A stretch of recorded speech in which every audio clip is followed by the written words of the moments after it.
Perancangan teknologi informasi. Perancangan teknologi informasi yaitu tahapan setelah analisis dari siklus pengembangan sistem teknologi informasi yang mendefinisikan dari kebutuhan sistem untuk teknologi informasi untuk rancangan bangunan implementasi yang menggambarkan bagaimana suatu perancangan sistem teknologi informasi dapat dibentuk berupa penggambaran, pembuatan skema, atau pengaturan beberapa elemen yang terpisah dari satu kesatuan yang utuh dan berfungsi. Tujuannya, 1. Untuk memenuhi pemakaian atau pengguna teknologi informasi.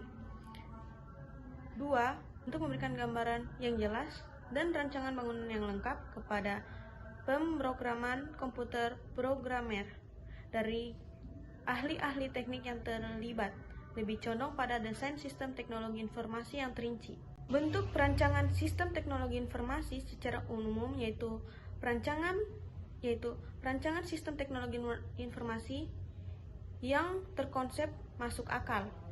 Secara terinci yaitu perancangan sistem teknologi informasi yang memberikan gambaran yang jelas atau rancangan bangunan desain yang lebih lengkap dan programmer. Personel yang terlibat dalam perancangan seperti 1. Spesialis pengendali sistem teknologi informasi. 2. Penjaminan kualitas sistem. 3. Spesialis komunikasi data. 4. Penggunaan sistem teknologi informasi user.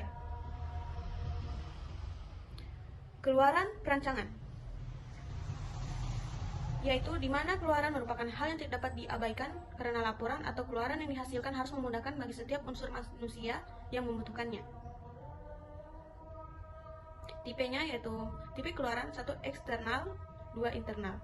Yang harus diperhatikan dalam perancangan output yaitu 1 tipe keluaran eksternal internal, 2 isi keluaran, 3 format output, keempat frekuensi.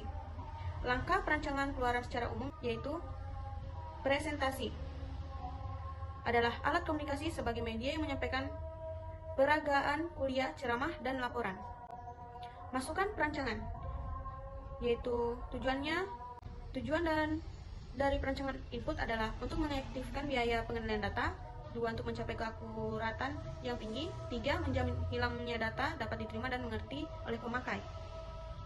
Proses yang melibatkan 2 atau 3 tahapan pertama yaitu 1. Data capture, 2. Persiapan data, 3. Entry data. Langkah perancangan input secara umum yaitu 1. Menentukan kebutuhan input dari sistem yang baru, 2. Input yang direncanakan dapat ditentukan dari DVD sistem baru yang telah dibuat, ketiga. Menentukan parameter dari input. Yang perlu diperhatikan dalam perancangan input adalah tipe masukan, 2. Format yang fleksibel, 3. Kecepatan, 4. Akurat, 5. Metode verifikasi, 6. Mudah dikoreksi, 7. Keamanan, 8. Mudah digunakan, 9. Kompatibel dengan sistem yang lain, 10. Biaya yang ekonomis. Perancangan proses sistem, tujuannya untuk menjaga agar proses data lancar dan teratur sehingga menghasilkan informasi yang benar dan untuk mengawasi proses dari sistem. Rancangan basis data, yaitu di mana penerapan dalam sistem informasi disebut dengan sistem basis data. Sistem basis data, database sistem adalah suatu sistem informasi yang terintegrasi kumpulan data saling berhubungan satu dengan lainnya. Tipenya dapat berupa file master berisi data yang tetap di mana pemrosesan terhadap data hanya pada waktu tertentu. Contohnya, referensi file, data yang tetap di mana pengolahan terhadap data tersebut memerlukan waktu yang lama. Perancangan kontrol. Perancangan kontrol tujuannya agar keberadaan sistem setelah diimplementasikan dapat memilih permohonan dalam pencegahan kesalahan, kerusakan, serta kegagalan proses sistem.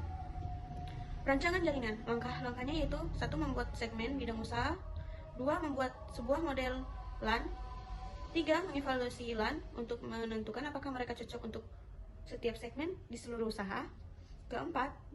Intro koneksi segmen-segmen jaringan. Perancangan komputer harus dapat memperhatikan pengelompokan komputer, baik mainframe maupun mini komputer atau mikrokomputer.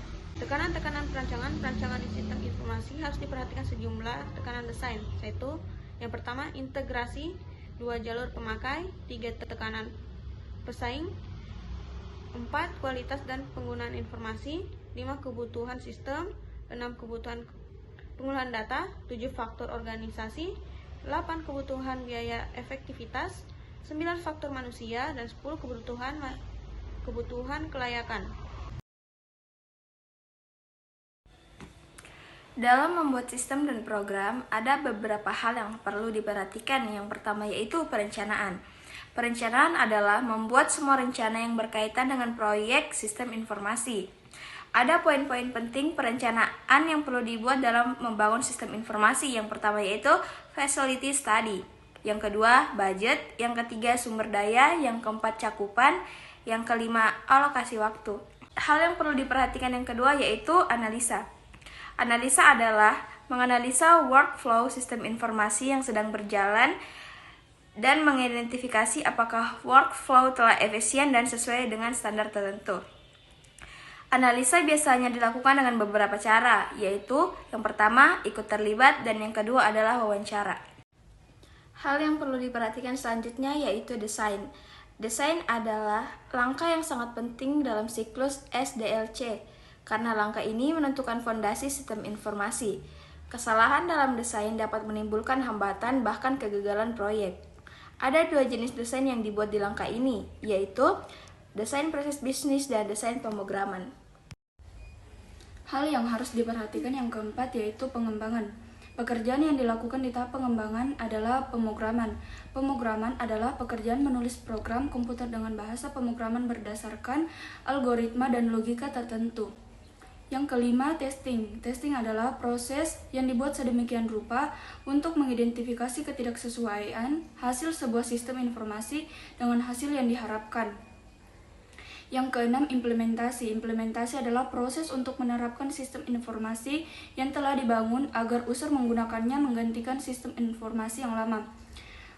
Proses implementasi yaitu yang pertama memberitahu user, yang kedua melatih user, yang ketiga memasang sistem, yang keempat entry atau konversi data, yang kelima siapkan user ID, yang ketujuh pengoperasian dan pemeliharaan. Selama sistem informasi beroperasi, terdapat beberapa pekerjaan rutin yang perlu dilakukan terhadap sistem informasi. Antara lain yang pertama, sistem maintenance. Sistem maintenance adalah pemeliharaan sistem informasi, baik dari segi hardware maupun software. Yang kedua, backup and recovery. Sistem informasi yang baik harus mempunyai perencanaan backup dan recovery. Sistem informasi yang sedang beroperasi sewaktu-waktu dapat terganggu, misalnya oleh kerusakan perangkat keras, serangan virus, atau bencana alam. Yang ketiga, data arsip. Data-data sistem informasi yang tersimpan dalam database di hard disk disebut data online. Seiring dengan berjalannya waktu, data tersebut akan terus bertambah sehingga dapat menyebabkan hard disk penuh dan menurunkan kinerja. SDLC adalah siklus yang digunakan dalam pembuatan atau pengembangan sistem informasi yang bertujuan untuk menyelesaikan masalah secara efektif. SDLC menjadi kerangka yang berisi langkah-langkah yang harus dilakukan untuk proses pengembangan suatu perangkat lunak. SDLC juga berfungsi membagi peranan dan tanggung jawab yang jelas antara pengembang, desainer, analisis bisnis, dan manajer proyek. Fungsi lain dari SDLC ialah dapat memberikan gambaran input dan output yang jelas dari satu tahap menuju tahap selanjutnya. Ada beberapa tahapan atau fase dalam SDLC. Yang pertama, yaitu tahap pertama, adalah perencanaan sistem atau system planning. Dalam perencanaan sistem planning ini lebih menekankan pada aspek studi kelayakan pengembangan sistem.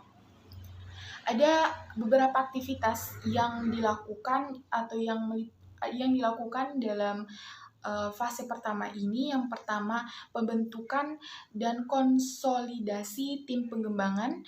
Yang kedua, mendefinisikan tujuan dan ruang lingkup pengembangan. Fase yang kedua adalah analisis sistem. Pada tahap ini, sistem akan dianalisis bagaimana akan dijalankan nantinya. Hasil analisis berupa kelebihan dan kekurangan sistem, fungsi sistem, hingga pembaharuan yang dapat diterapkan. Analisis sistem dalam tahap di mana dilakukan beberapa aktivitas, yaitu yang pertama melakukan studi literatur untuk menemukan suatu kasus yang bisa ditangani oleh sistem. Ini disebut sebagai cetak biru, di mana sistem sudah siap untuk dikembangkan mulai dari implementasi analisis sistem hingga tenaga pendukung sistem yang akan dikembangkan. SDLC memiliki beberapa model pengembangan. Yang pertama adalah waterfall model. Metode waterfall pertama kali diperkenalkan oleh Windows W. Royce pada tahun 1970. Yang kedua adalah model prototype. Dalam metode prototype dari perangkat lunak yang dihasilkan kemudian dipresentasikan kepada pelanggan, dan pelanggan tersebut diberikan kesempatan untuk memberikan masukan sehingga perangkat lunak yang dihasilkan nantinya betul-betul sesuai dengan keinginan dan kebutuhan pelanggan. Kelebihan dari model prototype ini yang pertama, pelanggan berpartisipasi aktif. Pelanggan berpartisipasi aktif dalam pengembangan sistem, sehingga hasil produk pengembangan akan semakin mudah disesuaikan dengan keinginan dan kebutuhan pelanggan. Yang ketiga adalah model Rapid Application Development atau RAD. Rapid Application Development adalah sebuah model proses pengembangan perangkat lunak sekuensial linear yang menekankan siklus pengembangan yang sangat pendek, kira-kira 60 sampai 90 hari. Model RAD ini merupakan sebuah adaptasi kecepatan tinggi dari model sekuensial linear di mana pengembangan cepat dicapai dengan menggunakan pendekatan konstruksi berbasis komponen. Dari ide algoritma dan dari ide algoritma sampai ke program. Apa sih algoritma itu? Algoritma ini sangat erat dengan yang namanya ide dan logika. Karena untuk menyelesaikan sebuah masalah, kita membutuhkan tahapan atau strategi yang harus kita atur untuk menyelesaikan masalah tersebut. Di dalam dunia matematika dan komputer, algoritma merupakan sebuah urutan dalam menyelesaikan suatu masalah yang ditulis secara berurutan. Sehingga algoritma pemrograman disebutnya dengan urutan yang dapat menyelesaikan masalah pada suatu pemrograman komputer. Dalam dunia pemrograman, hal yang sangat penting untuk dipahami yakni logika kita dalam mengatasi masalah. Contoh sederhana algoritma, kita mau nonton bioskop. Nah, yang menjadi masalahnya kita tidak punya tiket, maka hadirlah algoritma, yaitu langkah-langkah untuk menyelesaikan permasalahan tersebut. Misalnya nih, langkah-langkahnya kita harus pergi menuju bioskop, memilih film yang ingin ditonton dan jadwalnya, antara di loket tiket, memilih posisi kursi bioskop beserta jumlah tiketnya, membayar total tagihan tiket, dan tiket diterima dari pegawai. Setelah urutan tersebut dilakukan, maka kita dapat masuk ke teater bioskop dan menonton film yang ingin kita saksikan. Algoritma dan pemrograman yang mengatur jalannya sistem komputer membawa masyarakat berkomunikasi dengan cara yang baru dan membantu menyelesaikan beberapa masalah lainnya. Proses untuk membuat program yang efisien dan efektif memerlukan yang pertama, pemilihan informasi yang tepat untuk digunakan. Yang kedua, bagaimana memproses dan menyimpannya. Ketiga, menyelesaikan permasalahan besar menjadi kasus yang lebih kecil, mengombinasikan solusi-solusi yang sudah ada sebelumnya. Dan yang terakhir, mencoba analisis solusi baru lainnya. Sementara itu, pemrograman adalah proses mengembangkan program, perangkat lunak, komputer, aplikasi, dan situs web. Saat ini, komputer tidak dapat berpikir sendiri. Komputer hanya menjalankan perintah yang diberikan kepadanya atau yang sudah tersimpan dan siap dijalankan. Apa sih peranan algoritma dalam program? Program komputer adalah perwujudan atau implementasi dari algoritma yang ditulis dalam bahasa pemrograman. Nah, sebuah algoritma itu harus memiliki masukan, menghasilkan keluaran, terdefinisi jelas, memiliki kondisi akhir, memberi solusi yang diharapkan, dan yang terakhir berlaku untuk setiap himpunan input sesuai dengan masalah yang diberikan. Teman-teman tahu nggak sih, ada dua macam cara menyajikan algoritma, yaitu yang pertama dengan cara pseudocode dan yang kedua dengan cara flowchart. Data dalam program mungkin dapat berupa variabel tunggal atau kelompok. Variabel adalah nama yang diberikan kepada kumpulan sel memori untuk menyimpan item data tertentu yang nilainya dapat berubah pada program dieksekusi. Konstan adalah item data dengan nama dan nilai yang tetap sama selama program dieksekusi. Program memiliki elemen-elemen, antara lain aturan leksikal, tipe data, expression, statement, function, dan prosedur. Bahasa pemrograman dan metodologi. Bahasa pemrograman adalah atau sering diistilahkan juga dengan bahasa komputer, adalah teknik, komando atau instruksi standar yang memerintah komputer. Bahasa pemrograman ini merupakan suatu set aturan sintaks dan sistematik yang dipakai untuk mendefinisikan program komputer. Macam-macam bahasa pemrograman, yaitu ada Object-Oriented Language or Visual Basic, Visual Box Pro, DeVi, Visual C, higher level such as Pascal and Basic, middle level such as Language C, low level such as Language Assembly. Jenis-jenis bahasa pemrograman yaitu 1. DLP Borland, 2. Visual Basic, 3. Bahasa C, 4. Pascal, dan bahasa pemrograman Ruby. Fungsi bahasa pemrograman adalah supaya dapat memerintahkan komputer untuk mengelola data sesuai kehendak kita. Output dari bahasa pemrograman adalah berupa program atau aplikasi. Contohnya seperti mesin penghitung yang sering digunakan di mall atau pasar swalayan. Metodologi. Metodologi merupakan ilmu-ilmu atau cara yang digunakan untuk memperoleh kebenaran menggunakan penelusuran dengan tata cara tertentu dalam menemukan kebenaran, tergantung dari realitas yang sedang dikaji. Teknologi informasi merupakan suatu bidang ilmu yang mempelajari bagaimana suatu informasi dapat diolah dan disajikan secara mudah, cepat, dan efektif. Seiring dengan perkembangan zaman, teknologi informasi pun semakin berkembang sehingga memudahkan kita untuk bertukar informasi dengan sesama tanpa waktu yang lama. Masyarakat dan teknologi informasi. Kemajuan dalam berkomunikasi semakin lama semakin mudah dan cepat. Hal ini terkait dengan perkembangan teknologi informasi yang sangat cepat. Informasi yang ingin disampaikan dari kalangan apapun kepada masyarakat pun akan semakin akurat dan cepat. Dampak kemajuan teknologi informasi ini memiliki dampak positif dan dampak negatif. Untuk dampak positifnya yaitu yang pertama, informasi yang disampaikan lebih up to date dan akurat karena prosesnya cepat. Yang kedua, komunikasi jarak jauh pun menjadi sangat cepat dan praktis. Yang ketiga yaitu menyediakan informasi umum yang dapat menambah wawasan kita. Dengan internet dapat menghemat biaya dan tenaga yang dikeluarkan bila dibandingkan dengan bertukar informasi melalui pos surat.